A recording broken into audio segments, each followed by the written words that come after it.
വേദനയും നിരാശയും ദുഃഖവും നമ്മുടെ എല്ലാവരുടെയും മനസ്സിലേക്ക് പെയ്തിറങ്ങിയ വേർപാടിൻ്റെ ഒരു വർഷം ഇവിടെ പൂർത്തിയാവുകയാണ്. ഉമ്മൻചാണ്ടി സാർ അന്ത്യവിശ്രമം കൊള്ളുന്ന എല്ലാ ഞായറാഴ്ചകളിലും ഓടിയെത്തുന്ന ഈ ദേവാലയത്തിൻ്റെ അങ്കണത്തിലാണ് ഒരു വർഷം കൂടുമ്പോൾ നമ്മളെല്ലാവരും ഒരുമിച്ച് ചേരുന്നത്. ഞാൻ ഓർത്തത് സ്വാതന്ത്ര്യ സമരകാലത്ത് കൽക്കട്ടയിൽ നിന്നും പ്രസിദ്ധീകരിച്ച സ്റ്റേറ്റ്സ്മാൻ ദിനപത്രത്തിൽ അതിൻ്റെ എഡിറ്റോറിയലിൽ ഗാന്ധിയെക്കുറിച്ചൊരു വാചകമുണ്ടായിരുന്നു.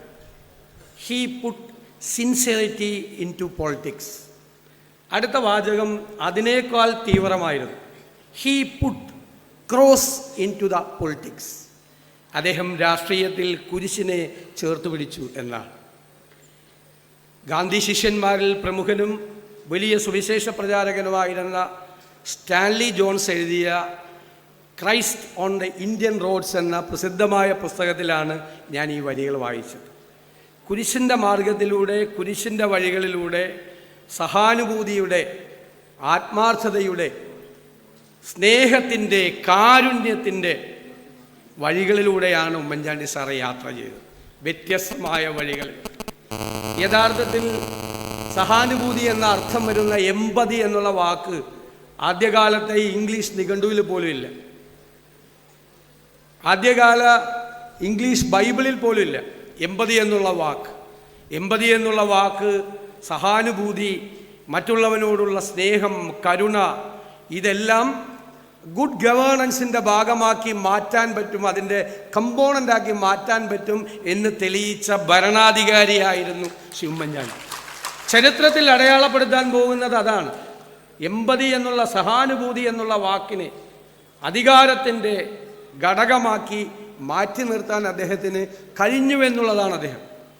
അതിന് പറയും, ലൂക്കോസിൻ്റെ സുവിശേഷത്തിൽ 13-ാം അധ്യായത്തിൽ പറയുന്നുണ്ട്, ക്രിസ്തു ശാബത്ത് നിയമത്തെ പോലും ലംഘിച്ച് എമ്പതി കാട്ടി എന്നാണ് പറയുന്നത്.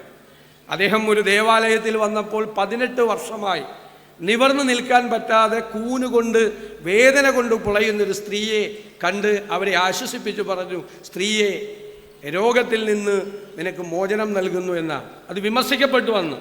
അപ്പോൾ അദ്ദേഹം പറഞ്ഞു, എമ്പതിയാണ്, സ്നേഹമാണ്, കരുണയാണ് ആ നിയമത്തെ ലംഘിക്കാനുള്ളതാണ്. കളമശ്ശേരിയിൽ നിന്ന് ഒരു അച്ഛനും മകനും ശബരിമല സന്ദർശനത്തിന് പോയപ്പോൾ അച്ഛൻ ഹൃദ്രോഗം മൂലം മരണപ്പെട്ടു. പോണ വഴിക്കാണ് പത്തനംതിട്ടയിൽ നിന്നും മെഡിക്കൽ കോളേജിലേക്ക് കൊണ്ടുപോയി. ആൾ മരിച്ചു. പക്ഷെ പിന്നീട് മരണ സർട്ടിഫിക്കറ്റ് കിട്ടാൻ മകൻ ഇങ്ങനെ പരക്കം പായ, നിയമം അനുവദിക്കുന്നില്ല, എവിടെയാണ് മരിച്ചത് എന്ന് കൃത്യമായി കിട്ടുന്നില്ല. ജനസമ്പർക്ക പരിപാടിയിൽ വെച്ച് ആ നിയമത്തെ മാറ്റി പുതിയ നിയമം ഉണ്ടാക്കാൻ മന്ത്രിസഭ നോട്ട് കൊടുത്ത ആളാണ്. എനിക്ക് ശാബത്ത് നിയമത്തെ ലംഘിച്ച് കരുണ കാട്ടിയ ക്രിസ്തുവിനെയാണ് ഉമ്മൻചാണ്ടിയുടെ നടപടിയിലൂടെ നമുക്ക് ഓർമ്മ വന്നത് എന്ന് നമ്മളറിയണം. ഇവിടെ ഡോക്ടർ ശശി തരൂരും തട്ടിൽ പിതാവും ജനക്കൂട്ടത്തിൽ നിൽക്കുന്ന, ജനസമ്പർക്ക പരിപാടിയിൽ നിൽക്കുന്ന ഉമ്മൻചാണ്ടിയെക്കുറിച്ച് പറഞ്ഞു. ഞാൻ അപ്പോൾ ഓർത്തത് പുരുഷാരത്തിൻ്റെ നടുവിൽ നിൽക്കുന്ന ക്രിസ്തുവിനെ കുറിച്ചാണ്. ഞാനപ്പോൾ ഓർത്തതാണ്. മത്തായിയുടെ സുവിശേഷത്തിൽ പറയുന്നുണ്ട്, അവൻ പുരുഷാരത്തെ, ഇടയൻ നഷ്ടപ്പെട്ട ആട്ടിൻകൂട്ടം ചിന്നിയതും ചിതറിയതുമായി നിൽക്കുന്ന കണ്ട് അവരോട് മനസ്സലിഞ്ഞു എന്നാണ്. ആൾക്കൂട്ടത്തിനിടയിൽ നിൽക്കുന്ന, കണ്ണീർ വറ്റിപ്പോയ കണ്ണുകളുമായി നിൽക്കുന്ന മനുഷ്യരോട് അലിഞ്ഞ് അവരോട് മനസ്സ് കാട്ടിയതാണ് ക്രിസ്തുവിനെയും ഉമ്മൻചാണ്ടിയെയും പരസ്പരം ബന്ധിപ്പിക്കുന്ന കാര്യം എന്ന് നമ്മൾ തിരിച്ചറിയണം. അതാണ് ഉമ്മൻചാണ്ടി കാട്ടിയ ആ വഴിയത. തീർച്ചയായും ഇവിടെ ചാണ്ടി ഉമ്മൻ പറഞ്ഞു, അദ്ദേഹത്തിൻ്റെ കബറിടത്തിൽ എഴുതി വച്ചിരിക്കുന്നത് അദ്ദേഹം നീതിമാനായിരുന്നു എന്നാണ്. ഞാൻ നിയമസഭയിൽ പ്രസംഗിച്ച പ്രസംഗമാണ്. അതായത് ഞാൻ അന്ന് പറയാൻ ഒരുപാട് അർത്ഥങ്ങളുണ്ടായിരുന്നു. ക്രിസ്തുവിനെ ക്രൂശിച്ചതിന് ശേഷം ശതാധിപൻ, പടയാളികളുടെ ശതാധിപൻ ഇങ്ങനെ പറഞ്ഞു, he was A righteous person. അദ്ദേഹം നീതിമാനായിരുന്നു. ആ വാക്ക് കബറിടത്തിൽ എഴുതി വെച്ചതിന് ഞാൻ കുടുംബത്തോട് പ്രത്യേകമായ നന്ദി പറയുന്നു. എന്നും നമുക്ക് ഓർക്കാൻ ആ നീതിമാൻ കാണിച്ചു തന്ന വഴികൾ, ആ മാർഗം നമ്മുടെ മുമ്പിലുണ്ട്.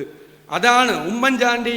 ഇന്നലെ എല്ലാവരും ചോദിച്ചു, മാധ്യമപ്രവർത്തകർ, ഉമ്മൻചാണ്ടി ഇല്ലാത്ത ഒരു വർഷം, ഉമ്മൻചാണ്ടി ഇല്ലാത്ത ആ ഒരു വർഷം നമ്മുടെ മുമ്പിൽ ഇനി വരാനിരിക്കുന്ന വർഷങ്ങളും അദ്ദേഹം കാണിച്ചു തന്ന ആ വഴികളിൽ പ്രകാശഗോപുരം പോലെ തെളിഞ്ഞ മാർഗം നമ്മുടെ മുമ്പിലുണ്ട് എന്നുള്ള നമ്മുടെ ബോധ്യമായിരിക്കും നമ്മളെ നയിക്കുന്നത് എന്ന് മാത്രം വിനയപൂർവ്വം പറഞ്ഞുകൊണ്ട് ആ വലിയ മനുഷ്യൻ്റെ ഓർമ്മകളിൽ ആദരവുകൾ അർപ്പിച്ചുകൊണ്ട് ഞാൻ നിർത്തും.